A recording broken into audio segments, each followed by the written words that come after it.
What's up, everyone? Coach Corey Martin here, and today we're going to look at flight time, approach angle at the plate, and then speed at the plate. And you can find all these metrics right here at this part of the screen.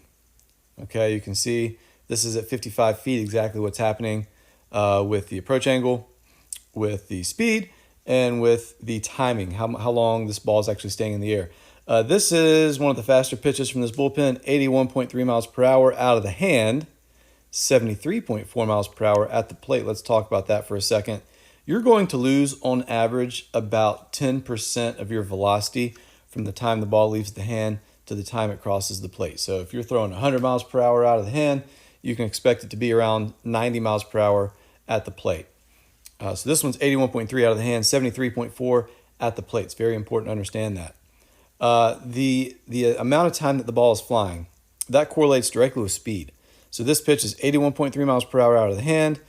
It takes 487 milliseconds to reach the plate. You can see that metric right here.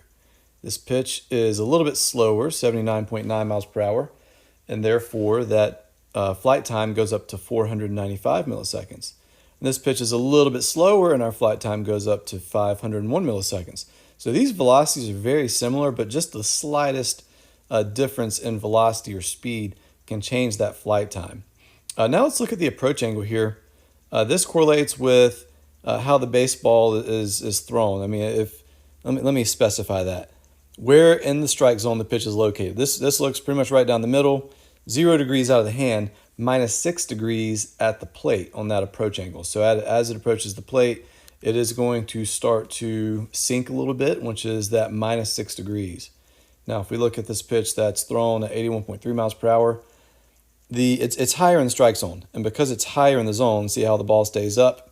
Because that ball stays up, it's launched at a slightly higher angle. Therefore, that approach angle is going to be -4 degrees compared to what we were just looking at, which was -6 degrees. So where the ball is at in the strike zone is highly going to affect that approach angle, along with the pitcher's arm slot. So this pitcher has a lower arm slot, so that's why you're going to see, -6 degrees, -4 degrees, -7 degrees. My guess this one's slightly lower, or something happened with the spin. But if we look at a pitcher that is more over the top, this is Jimmy. Let's look at some of Jimmy's pitches. He's going to have more of so -4 degrees out of the hand. Okay, he's going to have more of a downward angle out of the hand, which is going to lead to even a more downward angle at the plate, -9 degrees. And that's because his arm slot is much more over the top. Here is -2 degrees out of the hand. But look at where the pitch is. It's a little bit elevated. -6 degrees as it crosses the plate. That's because of that pitch location. Okay, but if we go back to Carter, arm slot definitely makes a difference here. Let's look at off-speed pitches. So Carter's slider, it's going to be -10 degrees at the plate. It's actually +5 out of the hand. You can see that when we let it go. See how it kind of lifts a little bit out of the hand. But then as it crosses the plate, definitely some movement there. There's some sink, some run.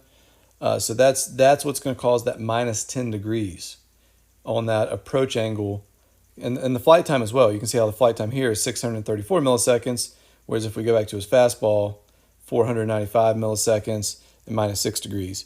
Because the spin of the pitch on a slider is going to cause a little bit more depth at the plate, which is why that -10 degrees is going to show on the slider. There's a slider at -11 degrees compared to his fastball, which is -6. Hopefully that makes sense. I know that's a lot to take in, but it is very important to understand those metrics.